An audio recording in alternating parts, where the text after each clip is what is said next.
Well, good evening, everybody. And again, it is Friday, but not just any ordinary Friday. It is Good Friday. And I want to welcome all of you who are on the line live with us tonight here at Sunset Ministries.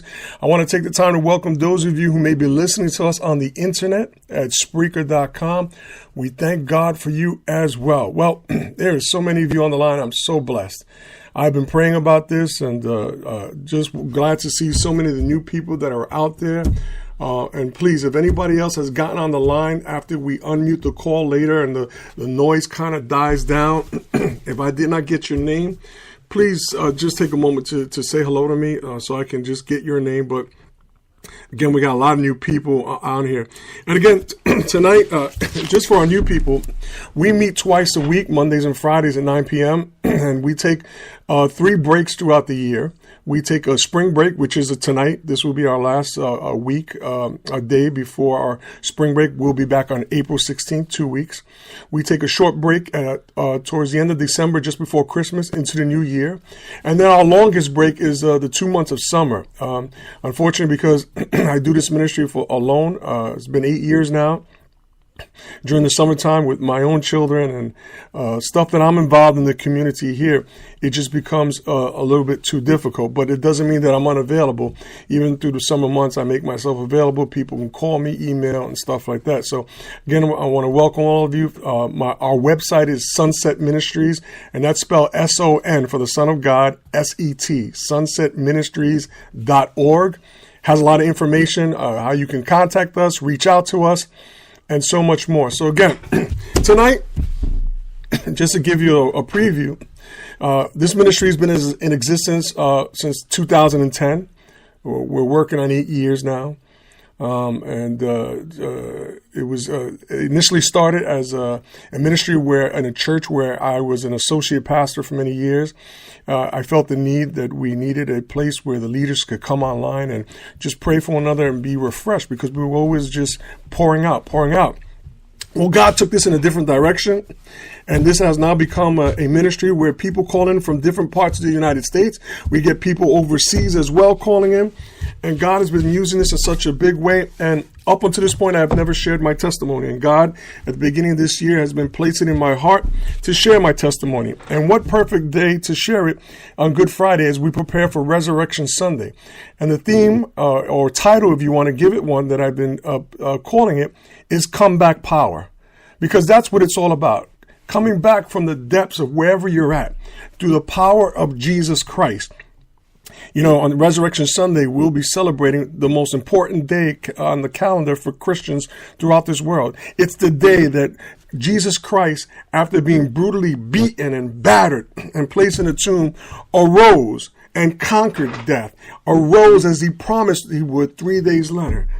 So again, God just placed in my heart to share it on this weekend. And again, before I even go any further, I want to just preface this by saying, I'm not proud of what transpired in my life. This testimony is in no way to glorify the street life that I once lived. In addition, I take no credit for anything. This success story, if that's what you want to label it, is all by the hand of God. And the only reason that I'm sharing this after so many years is simply because it is the time that God has put it in my heart to share it. And if I'm right and I'm hearing God correctly, then there is someone on this line, or maybe someone on the internet, or someone who's going to hear this later on, because we upload our everything we share on this line so you can listen to it later. Someone's going to hear this, and they too are going to have a life-changing encounter with God as I did. And again, I always tell people, there is power in our testimony, but we must always ask God for the right time, because we know how the enemy is. He will try to use our testimony to put condemnation upon us, guilt upon us. But I am secure in what God has done in my life. I've been serving him now more than 20 years. I've lost count, because to me, that's not even important anymore. I've been serving God at least 23, 24, 25 years. So again, let me just give you a quick family background. And again, there won't be a full, but I'm going to touch on the major points because we're pressed for time here. I'm sensitive to that. I don't want to keep everyone on here all night. But my family background, I'm one of two children raised by my mom and my stepdad. My real dad left at the age of 6. And I thank God for my stepfather who's gone on to be with the Lord, but it was a totally dysfunctional home. Abuse by my mom, of my mom by my dad, who was an alcoholic, my stepdad. In turn, that abuse was turned on me by my mom. I was the oldest of two. My brother's a year and a half younger than me. And pretty much, I had an active child life. I did pretty well in school. As a matter of fact, in school, I was skipped grades. In second grade, I already had a 12th grade reading level. I did well in school. And everything was going well despite the dysfunction at home until I got to junior high school. And I began to experiment with things I never should have experimented with. I started slowly with marijuana. Things at home got more dysfunctional. I became more rebellious. And at the age of 16, I was sent by my mom to Puerto Rico to live with my family in an attempt to get me on the straight and narrow, because she saw where I was heading. She saw the rebellion. She saw the outburst. She saw the anger. And understanding, I had already been sent to psychiatrists. My mom would send me to a place called the Postgraduate Center in Midtown Manhattan, where for several years I sat with psychiatrists, and I was rebellious even with them, not wanting to open up, not wanting to speak to them, because I felt, why was I here? I'm not the cause of the problem. I'm not the issue here. Well, shortly after being in Puerto Rico, less than a year, because I started to rebel there as well, I came back home, back to a place I was familiar with. But the downhill trend continued. Again, in an effort to break away from home, I had my mom sign me up for the Marine Corps at the age of 17. Back then, I'm not sure if that's changed. You could join at 17 as long as you had parental consent. But again, it was a short-lived stint because I got in trouble there. I was fined several thousands of dollars. I was given a general discharge under honorable conditions, but I got into trouble. Everywhere I seemed to go, trouble followed me. There was anger inside of me. There was a rebelliousness. Things were happening inside my life, things that had happened to me at home. I just kind of pressed everything inside and was living with this rage inside of me. So I came back home from South Carolina from boot camp, and things were stable for a while. But again, the street life caught up to me. In an attempt to stay out of trouble, I was working 2 jobs. I was trying to finish up college. And again, I eventually moved out into my own apartment. But the lure of the illicit life was relentless, and it continued to call me. It just would not stop. Now, I want to fast forward now to 1986. Most of you know I'm a psychopathic sports fan. I love the Mets. I'm a big Met fan. I'm a New York Knicks fan. I'm a Jets fan. I'm just a glutton for punishment. I got all the losers here. But I'm a big sports fan. But in 1986, I'm 20 years old. My favorite team, the New York Mets, had just won the World Series. But my life had also turned even worse on the other side. I was now immersed in a world of drugs, both selling and using. At that point, it was cocaine and marijuana. And again, please understand this. I'm sharing this with you all very openly and transparent, in no attempt to glorify. I spent so many times speaking with young kids today and young youth who seem to glorify these things. It's like a notch on their belt, the things they do when they get arrested and stuff like that. This is in no way doing that, because it is not a life that I'm proud of. It is not a life I recommend for anyone. The game has changed. People are dying left and right. But I was living on my own in the Bronx, in a building where I had other family members living as well.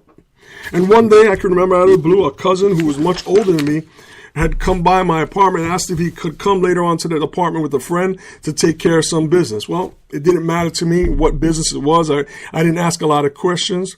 But the business that my cousin brought into my home was one that I was unfamiliar with, and one that would open up a door to something really crazy, and that was heroin. Of course, I was curious. I wanted to know more. And at that point, I wasn't afraid to try anything. I was a guy who was on a suicide mission. I wasn't afraid to try things, crazy as that may seem. Well, that first try for me, as I said before, was the opening of a door that would lead me into a near-death spiral. It started slow, but anyone who knows anything about drugs, especially heroin, it quickly escalates. And it wasn't long before I was immersed with a chain and a ball around my neck, totally hooked on heroin. Eventually, it escalated. It spiraled. Again, I'm not proud of this, but again, I'm sharing this because I truly believe there's someone out there who needs to hear that no matter how deep or you find yourself in trouble, no matter what a perilous situation you find yourself in, there is a way out. You see, the world wanted to turn their back on me. Many gave up on me. But there is a God who will not give up on you. And that's why I'm sharing these things. Even to this day, it's difficult because, listen, no one wants to share their failures in life. So it began to spiral out of control. It wasn't enough just to use it casually. I became totally hooked on it. I began injecting the drugs.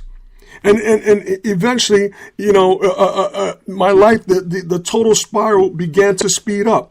And the effects of this totally uncontrollable spiral initially was unnoticeable to me, because the reality is the user is the last one to realize the damaging effect that is taking place in their lives.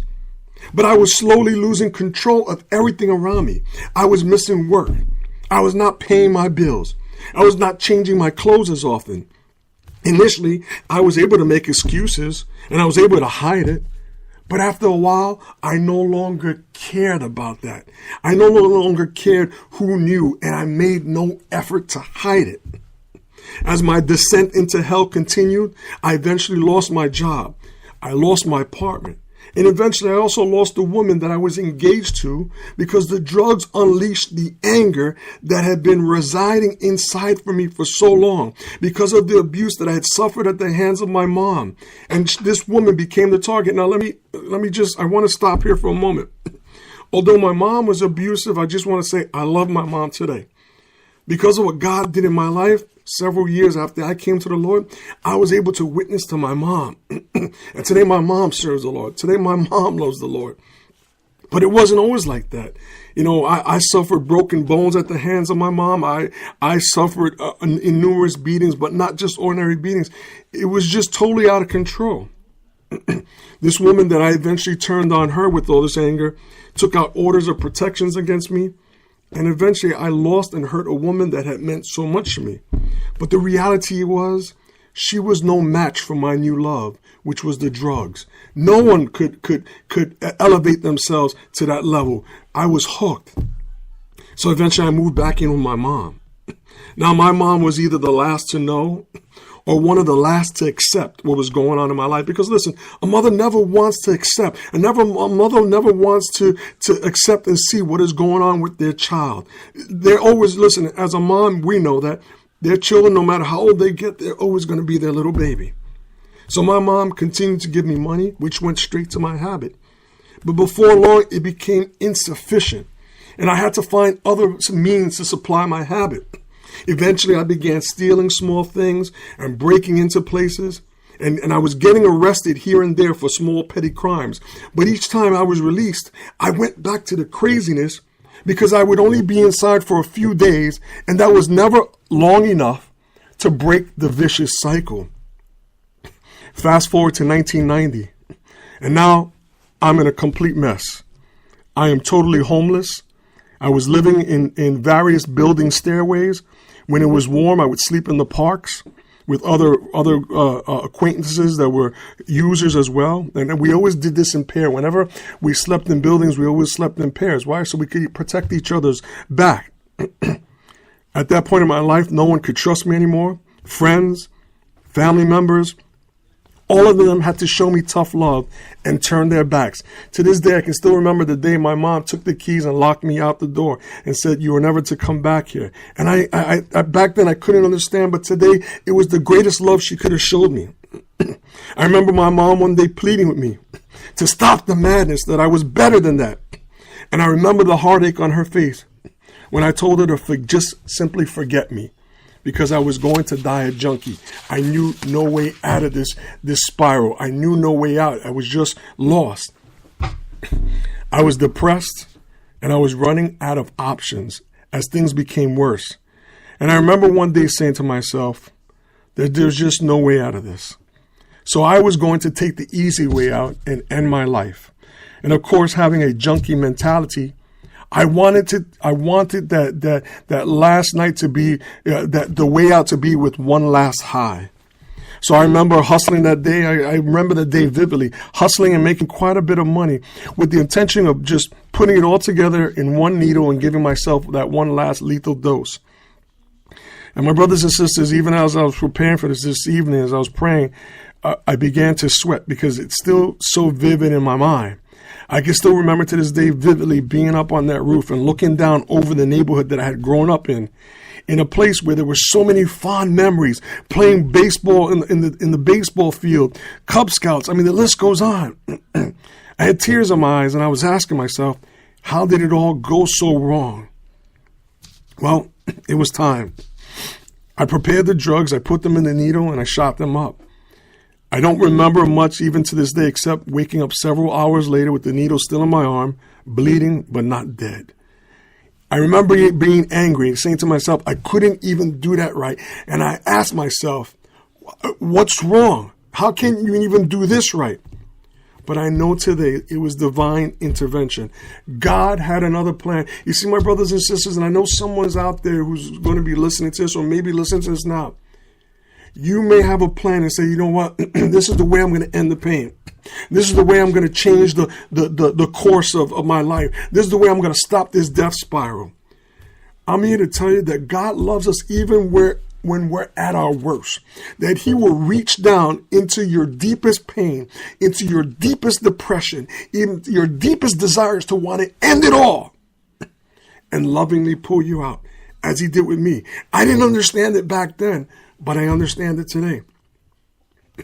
Later that year, I was picked up within a 2-week period for a drug sale to an undercover officer and a robbery. I was now going to do more than just a few days in prison. You know, up until that point, one of the things I didn't share, again, for time's sake, I had worked in various law firms. I was a legal assistant. I went to school for that.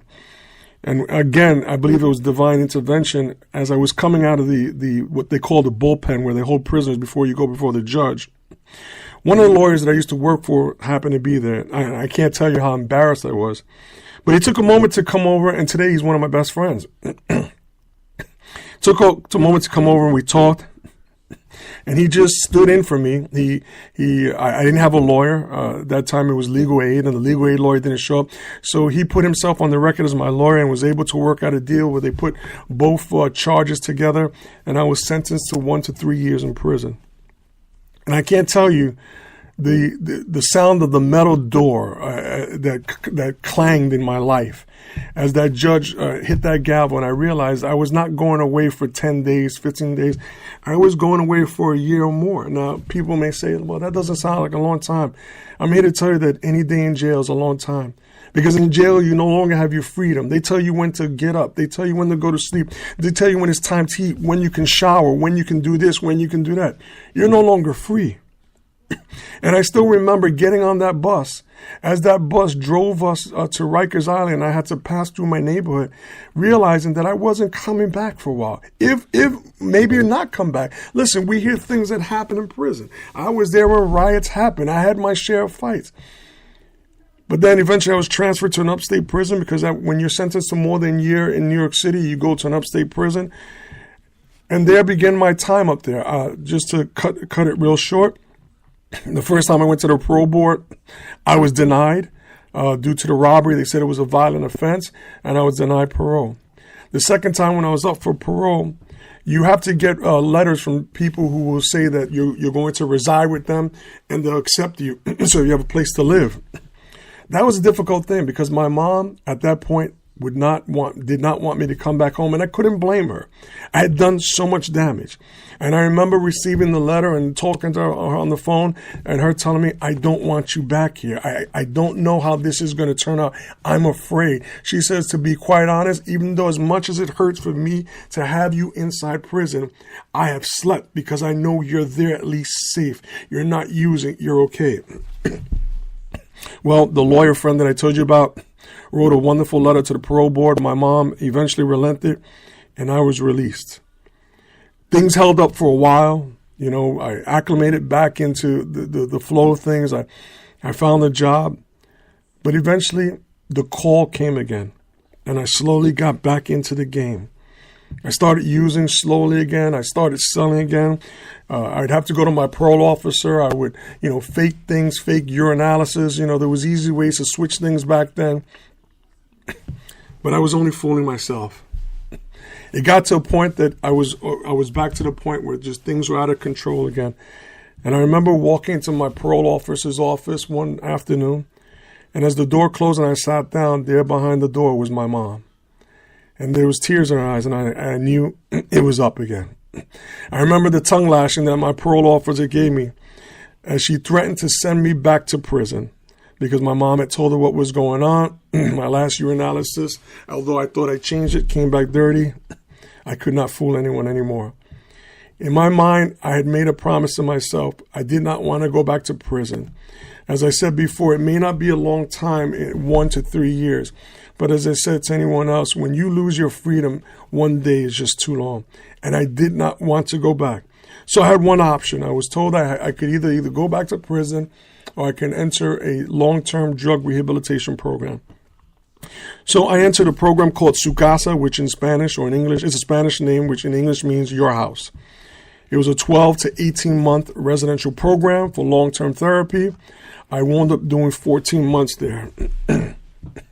In that program, I learned a lot about myself. I had to deal with issues about myself, anger issues that I had towards my mom still. My mom gracefully came to parent groups or what they called the family groups at the time. We were able to discuss our issues as a son and a mom. And eventually I was able to get out of that program. But before I left that program, the most incredible thing happened in my life. In that program, unknown to me, you get to a certain phase where you move out of the house. They give you more responsibilities and they trust you, and you find your own apartment, you get a job, and you're still part of the house, but you live outside. You're outside the house. You're labeled a live out. One day I was in the house, a friend of mine who I knew from the projects walks in. I had not known up to that point, because he was a live out, that he had been a member of this program. Well, unknown to me, he had also started going to church, had given his heart to the Lord, and then began sharing things with me. Now, again, because we're pressed for time, I've been to several churches. I had tried the church routine. For me, I thought it was just a scam, a ploy, not for me. And that's the same thing I told him. Listen, that may be for you. It's not for me.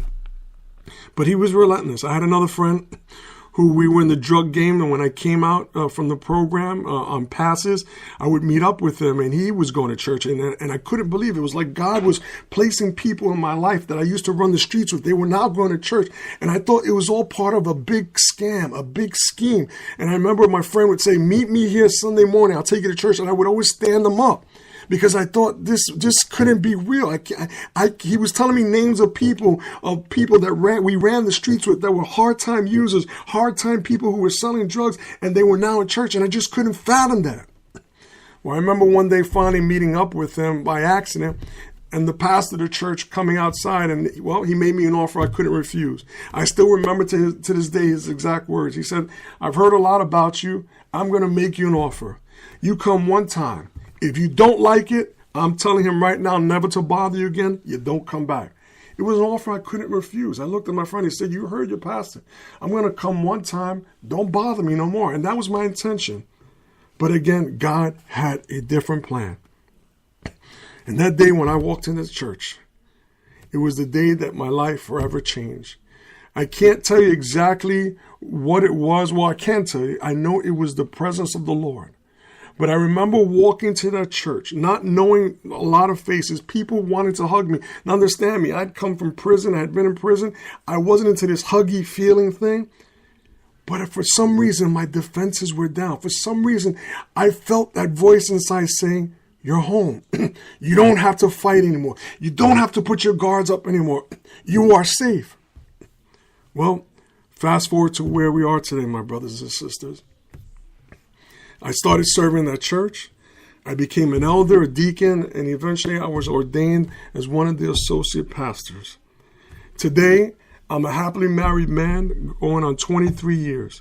A man who had so much anger issues towards women. Today I have a wife, 2 girls, even my dog is a female. I am surrounded by women. But again, that is because the power of God, able to take the anger that I would unleash on women because of what was done to me, and today to be around women, to honor them, to love them, to cherish them, as God has blessed me with 3 of the most beautiful women that I could ever imagine.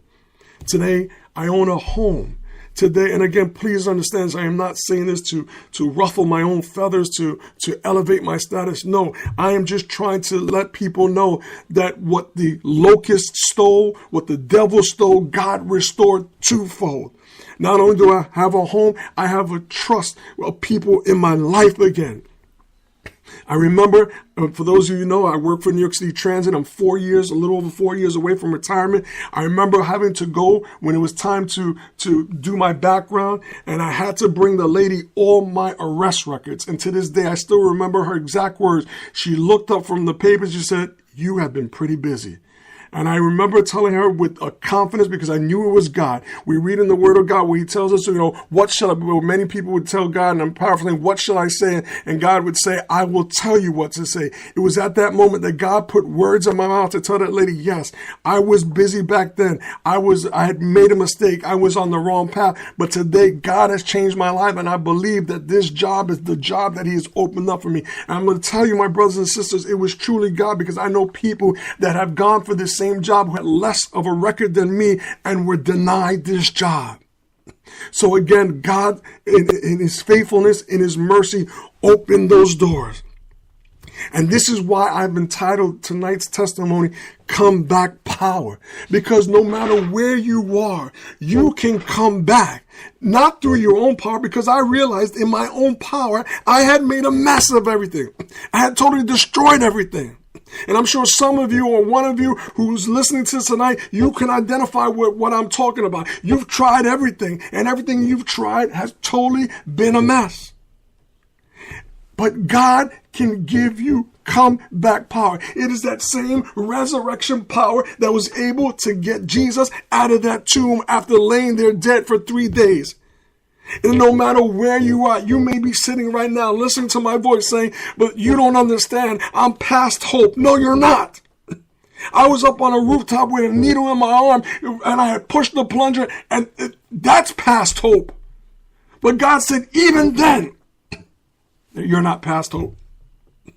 You may be saying, Pastor, I hear your story, but I've done worse. Brothers and sisters, there are people who have done worse than you. But God is simply saying, if you open your heart, because that's the key. You see, it's not about the mind. It's not about sitting with psychiatrists. It's not about money. It's not about social status. It's simply an issue of the heart. Are you willing to open your heart and say, Jesus Christ, here it is. And this thing that I've shared is not just for me. God doesn't love me more than anyone else. This is for anyone else as well. No matter where you are right now, no matter how hopeless it may seem, no matter your background, your race, your creed, God can do it and wants to do it. He can literally raise you from that spiritual death that you're in. And you too can experience that comeback power. Now, again, I said there's a lot of things because we're pressed for time, and I'm going to get ready to close now. It's been so many years since I've shared my testimony in an open forum like this. There are times where God has used me to share with people. I minister to a lot of young people in the hopes that they don't go down this same path. But if you're on this line tonight, if there's someone listening to this message at a later date, maybe you're listening to it on the internet. Maybe you're listening to it, but it's not for you. But there's a brother, a spouse, a friend, a co-worker who's dealing with an issue similar to this, who's suicidal, who's depressed, who's angry, bound by drugs, bound by alcohol. And they're at a place where they're saying, you know what? Why bother? I can't win this fight. Then God has brought you here to bring this message to them. Because like I said, it doesn't matter where you're at. What God did for me with that comeback power is available to everyone else. So as we get ready to close tonight, we're going to close in prayer. And as we remember this special night that God willingly gave his son to be beaten on a hill called Calvary, to be bludgeoned, to be disgraced, to be spit upon. And the question many will ask, well, why would somebody go through that? Because he loves us. Listen, why would anybody want to spend time on a washed up junkie like myself, who had been in and out of prison, who had robbed, who had stolen, who had burnt every bridge? Because God is able to see things that we can't. And the enemy right now may be telling you you're ugly. The things you've done are ugly. There's no hope. God doesn't want to touch you. Your family doesn't want to touch you. Listen, my family locked me out. But God will never lock you out. As long as you remain faithful and you say, God, yes, here it is. And for some of you, maybe where you're at right now, you may not sense God. I didn't sense God neither. But I guarantee you, he's right there with you. So again, as I close out this testimony, again, I thank you for giving me the opportunity to share this. I thank you for the opportunity to have been of service to those of you who have been with us since the beginning, since 2010. It has been an honor and a privilege to minister with you, to pray with you, to be open and honest. That's one thing I've always said in this ministry. I would not lie about anything. I would be open and transparent about everything in life. So now today you know where I've come from and the miracle that God has done in my life. So we're going to close in prayer. We're going to lift up the prayer that we have, the prayer request we have here. And then when we're done, we're going to open up the line. And again, if there's someone who came on the line after we started and I didn't get your name, just please take a moment to say hello. And again, just a reminder, we will be off until April 16th. We will return again Monday night, April 16th. For those of you who are new, you can visit our website at Sunset Ministries. That's spelled S-O-N for the Son of God, setministries.org to get all the information you need. As we come to a close in prayer. Father,